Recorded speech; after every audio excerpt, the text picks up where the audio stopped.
Okay, welcome to round one. We're on the play.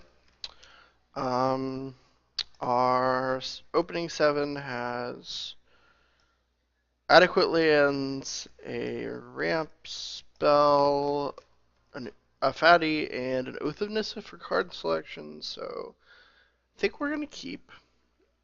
And in case we draw, this vegetation is gonna find us two mountains. So in case we draw a ruin in their wake, we're going to actually start off with this Evolving Wilds getting a Wastes. Then we'll play Oath of Nissa on turn 2 if we don't draw a ramp spell. There is argument for playing Oath and trying to hit Rattleclaw Mystic here, but that seems like a fine line. Um, I don't know. It's kind of a toss up. Um, Rattleclaw would be solid, but getting this tapped land out of the way is more appealing to me. And we draw a Rattleclaw Mystic anyways. Our opponent mulliganed to 5 for what it's worth. Hopefully they don't have a way to get rid of this, like a Fiery Impulse or something. Okay, they fetch Canopy Vista, which means maybe Hardened Scales, maybe Mardu Green of some sort, maybe Abzan of some sort. We'll have to wait and see.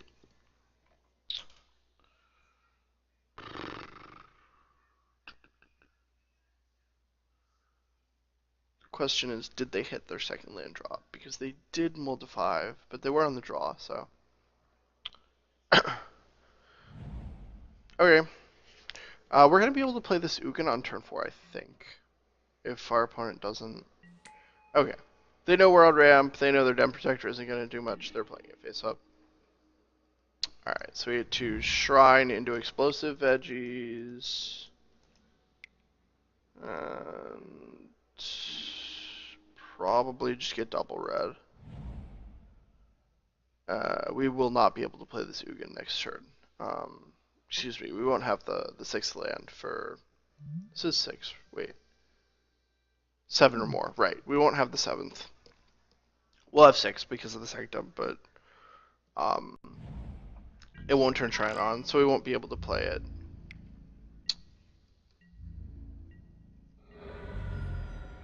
But okay, it looks like our opponent's just on Abzan. Is this another face-up Den Protector? Yeah, we can deal with that. We're gonna lead with Oath. Wow, that attack is real good. Rescue on the bottom. And I'm just gonna get rid of this so you guys have a better view. So we just play Shrine and pass the turn. And we can cast Kozilek's Return if we need to. But we probably won't because this Atarka is coming down, just absolutely devastating our opponent. Uh, yeah, we'll have even if return kills our Rattleclaw, we'll be fine in terms of mana next turn to cast Ugin or Atarka. So it's 5/6. We have the 7th land. These make 2 each for Ugin. So we really have options, and I think the game is pretty much decided already because our opponent just mulled to 5 and didn't have as aggressive of a start as they needed to punish us, and we had a very fast start. Rattleclaw Mystic is really good in the deck. Having access to 8 2-mana ramp spells, one of which has the potential to be to ramp us 2 mana, and one of which can't be interacted with via removal spell, is just very important for the deck. I think without this configuration, there's a chance that the deck is just not that great because it's too slow. But with this configuration, we'll see. We're just going to take 4 here. No need to cast Return or get fancy at all. Just gonna take our beats, use our life total as a resource to buy us a turn to just play big stuff. And our opponent just doesn't have anything. Okay. Wow. We could just play that, I think.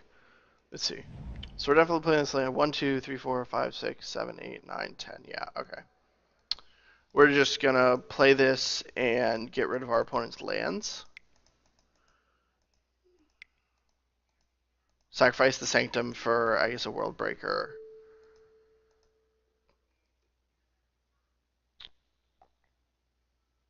And then this is gonna be game because we get to prevent our opponent from casting spells. Then we get to wipe their board one of three ways. All right, opponent just concedes.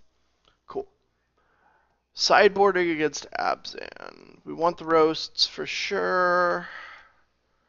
We don't really want these returns, and I think everything else stays. They have a lot of removals, so like Thought Seer and Conduit aren't great. They're putting us, well, not a lot, but a fair amount of removal. And World Breaker is not great either. They're putting us on a clock, so these fatties don't do much. But still having one to trump the late game is fine. Um, Chandra can still deal with a lot of stuff, like a Wingmate Rock that's rated plus another small creature or what have you. So she's mostly there for her -4, but her -4 is solid. Might want to trim one for something like the fourth World Breaker, maybe. The cards I'm considering are Thought Seer, which I don't like on the draw because of Sea Trino, but might be better on the play. And World Breaker is just a big body, and we can sort of attack their mana. Shambling Fence is the main concern there, but I think we're good on sevens with the deck because curving out is important against decks that put pressure on us like this. So I'm just gonna keep this configuration. Seems fine.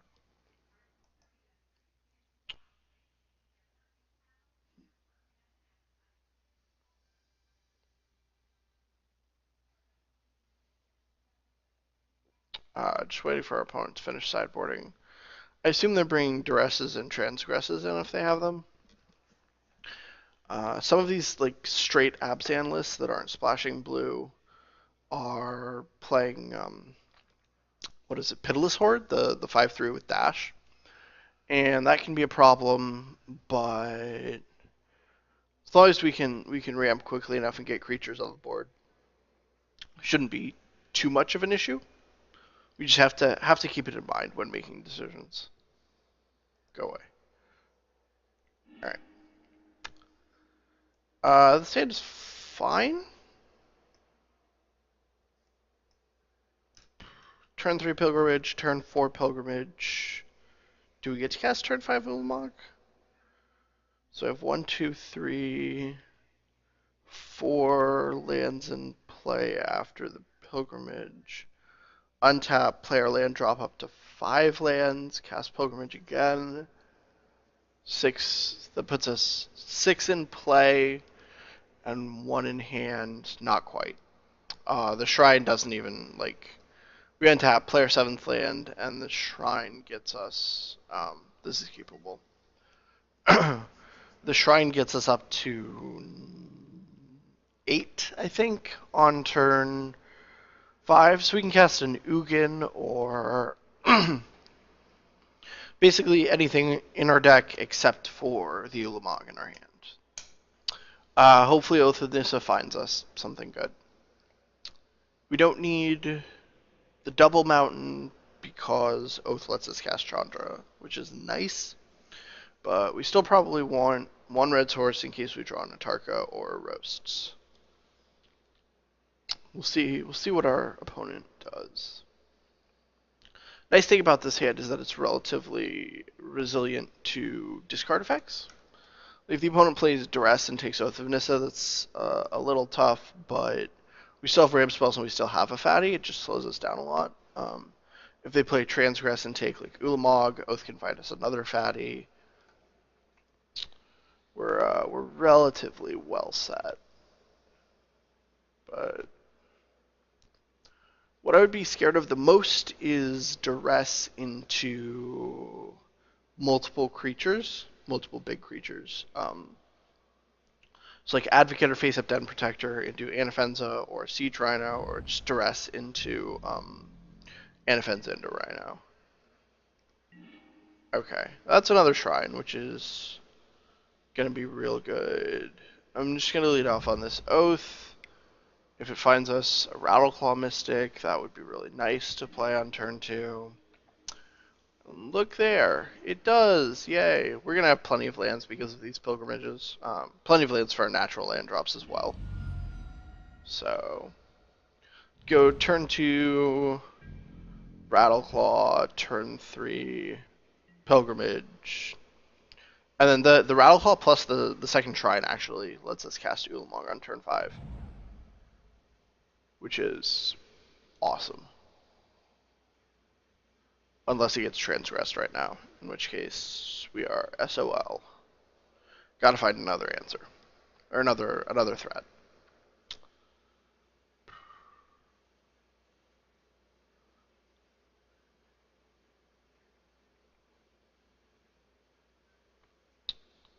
One thing I do want to point out in this iteration of the deck, okay, just a duress.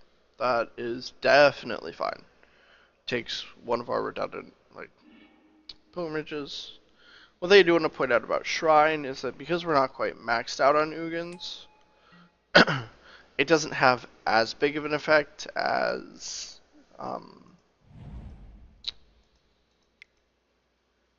it could, because we need to have 7 lands anyways, and most of our threats are now 7 drops with the addition of Worldbreaker. But it does help us cast Ugin a turn early, or with 2 of them, it helps us cast Ulamog a little bit earlier. Anyway. Yeah, if they want to spend 2 mana leveling it, it means they're not playing anything else this turn, which is great. So I'm just going to take the 1. My Rattleclaw Mystic is too valuable. Please let this not be an Anafenza. Okay, it's just a Den Protector to rebuy Duress. Joke's on you, I'm playing my only non-creature spell this turn. Ha.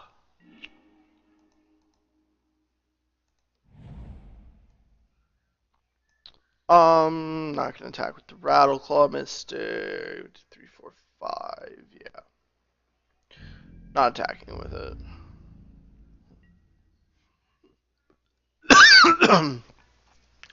Because next turn we can cast Chandra if we draw it.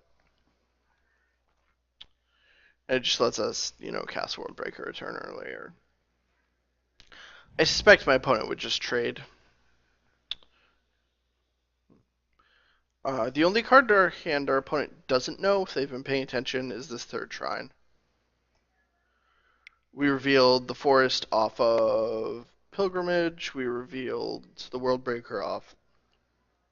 No, wait, they don't know about the Worldbreaker. They're about to, though. So it's those 2. They find Canopy Vista with this, flip up Den Protector to rebuy Transgress, and are just able to empty our hand, which is actually a problem. That I wasn't worried until they had the Transgress, but now this is a bit of a problem.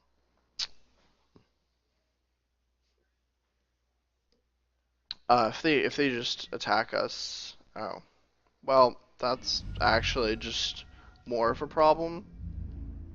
We're taking 4 this turn. This is just a massive beating. Gross. So opponent flips up, and I mean in 2 turns we can cast either of these, but do we have that kind of time? They're not killing us in 2 attacks, I don't think. They can flip up Den Protector, level up Warden, and attack for 7.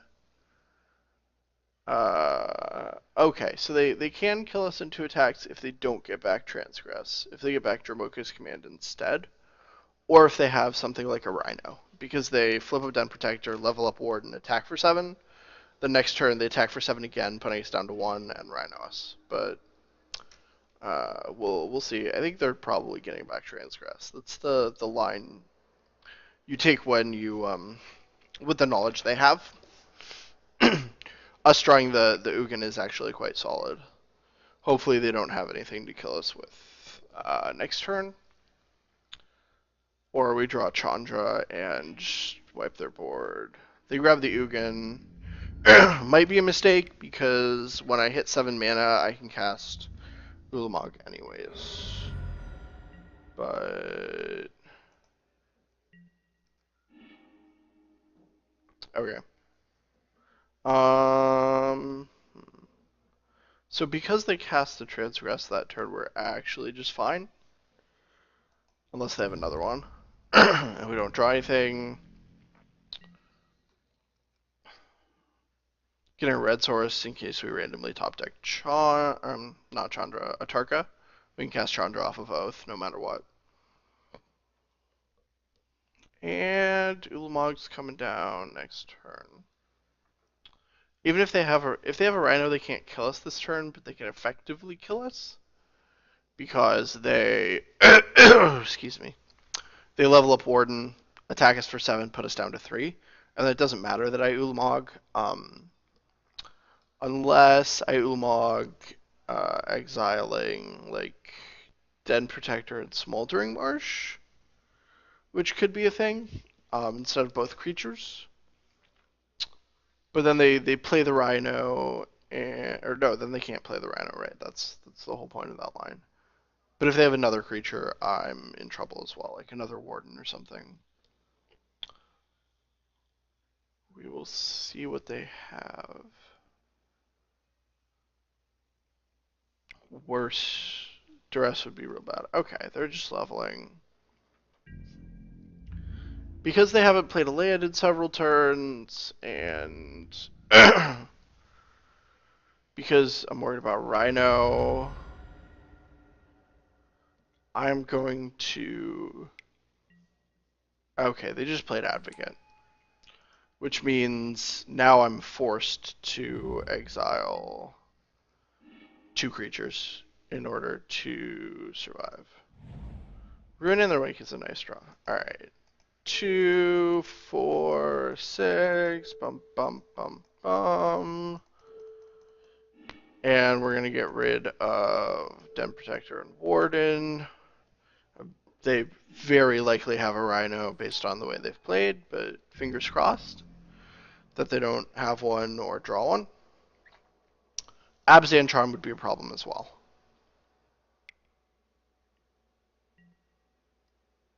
Okay, you get the Ruin. And apparently they don't have anything. Okay. So that's fine if we... Oh, wow. Okay. That's excellent. We're not going to play this Forest.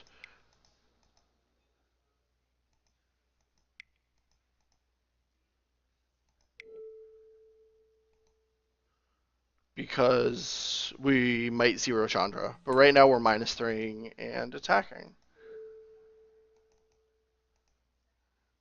If the last card were a Pitiless Horde, there's a chance they would have played it earlier, but also they just they don't have double black, so let's get some information if they do have a second hall, so they appear to be blue, but they took out their reflector mages for this matchup, of course.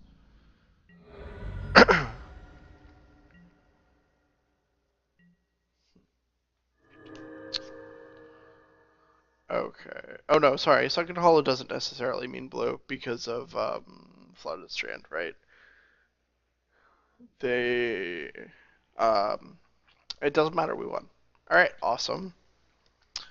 Thanks for watching, and join me for the second match.